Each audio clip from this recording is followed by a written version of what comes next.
Hey there, I'm Sage and you're watching D&D Daily. Today we're talking about the Halfling seeking hellish retribution, the Hellraiser.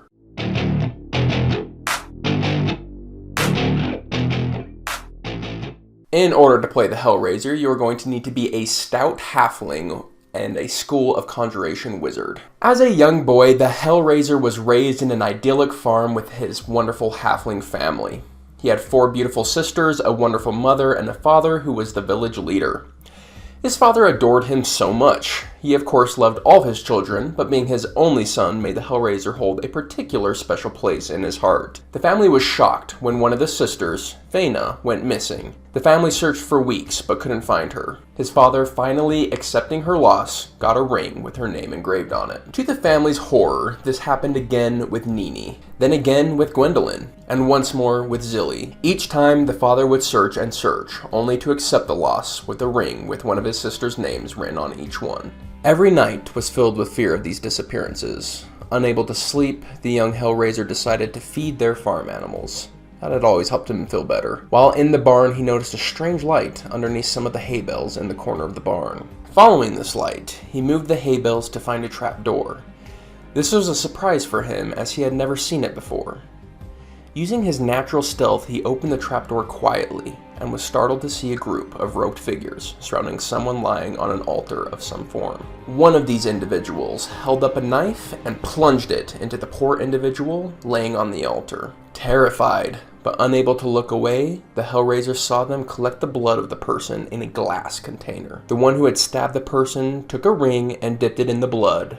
Removing the ring, the individual placed it on his hand, a hand with 4 other familiar rings, each with his sister's name on it. Somehow he knew, before he saw, as the robed figures moved away, who would be on that altar, and indeed, it was his mother. Terrified, he ran into the night, far from his father. This experience haunted him, and he knew he must know why his father had done what he had done.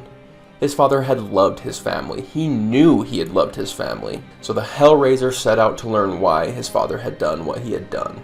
Through his studies, he learned of magic and the power behind sacrifice. He found a master to explain it to him. If an object bearing the name of a devil is dipped into the blood of a sacrificed loved one, a devil's talisman is created. A devil's talisman is used to bring a devil into this realm.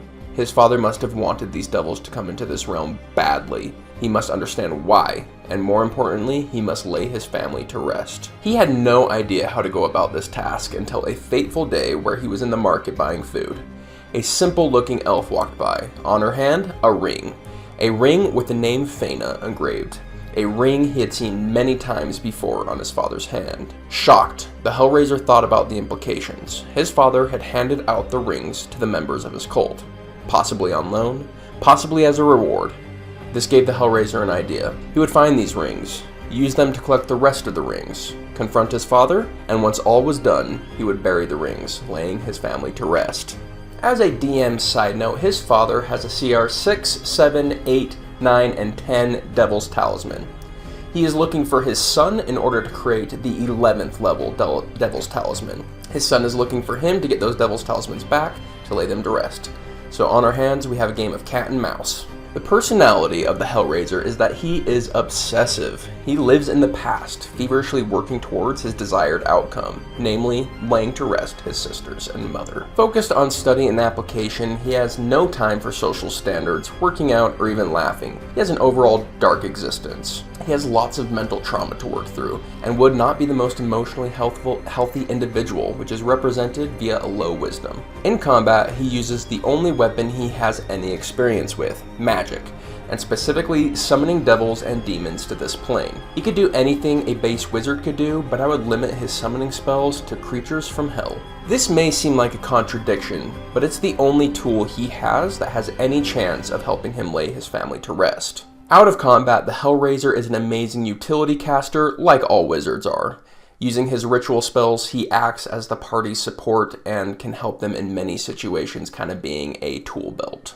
During the Hellraiser's downtime, he would research, study, and locate the demon charms and the cult behind them. Once he had one, he would use it to summon more powerful devils to this realm. He might even get to the point he could planar bind them. These rings would be his most prized possession, and he would guard them vigorously.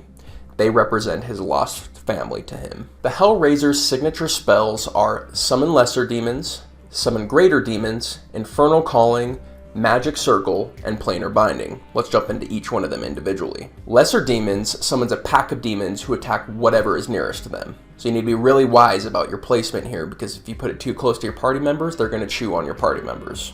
Summon Greater Demons summons a more powerful demon who has a chance to break out if they succeed on a Charisma saving throw against your spell save DC. It has disadvantage if you know its true name, meaning it's worth it to summon this during your downtime and focus on extracting its true name. Magic Circle allows you to summon entities in it who then cannot leave. This could be used to interrogate your demons and devils to find their true name. It can also be used to hold them in place while you bind them to your service using Planar Binding. Speaking of Planar Binding, when cast at a high enough level, it can turn your summons into basically new party members because they last so long with no concentration. Planar Binding is incredibly powerful, expensive, and dangerous. To offset this expense, we're going to use Minor Conjuration to summon the components in order to use the spell. I would check in with your DM on this because some DMs aren't going to allow it, though as raw, I believe it works. If Summon Greater Demon is your signature spell, Infernal Calling is your pièce de résistance. It allows you to summon a devil. If you have a talisman, it allows you to summon a stronger devil. And if you have the talisman, they can never use their insight check to try and break out from your ability to control them. Some of the best devils to summon without a talisman is the White Abishai, the Chain Devil, and the Orathon. This is because they all have low insight to break out, but they have high combat potential. If you have the Devil's Talisman though, then any devils are on the table, including the amazing Horned Devil and the Black Abishai.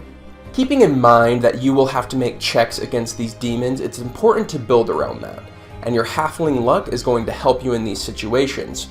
Because whenever you have to make a check, if you hit a 1, you get a roll again, giving you a better chance to keep those devils under control.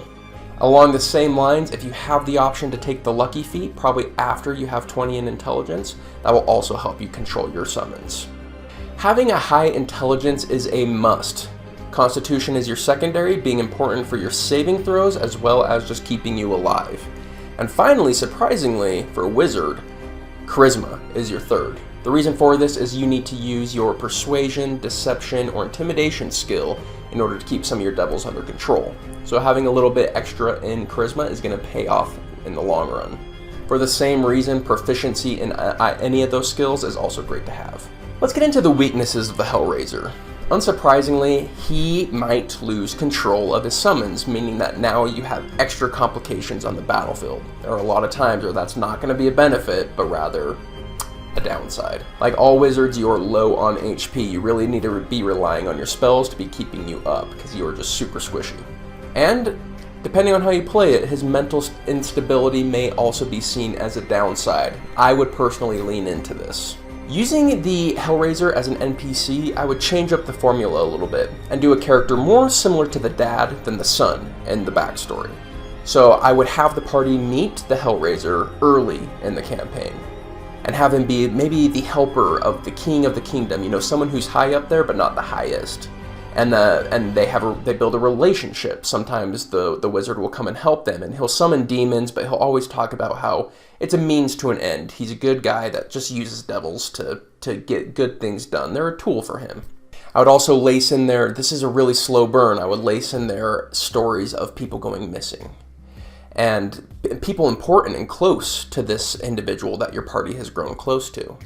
And every time one of them goes missing, he always gets some piece of jewelry to commemorate their loss. And if ever asked about it, he would say something along the lines of, their sacrifice will not be forgotten.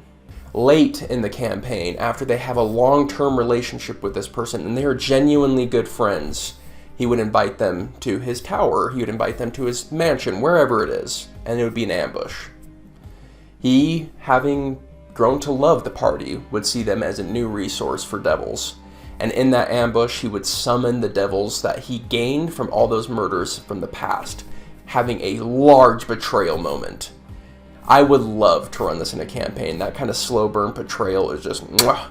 The burn is excellent, and The payoff is excellent, and if done right, I think it'll be super memorable for all your players. The keynote of playing the Hellraiser is really the celebration that comes from the niche mechanics of the Devil's Talisman.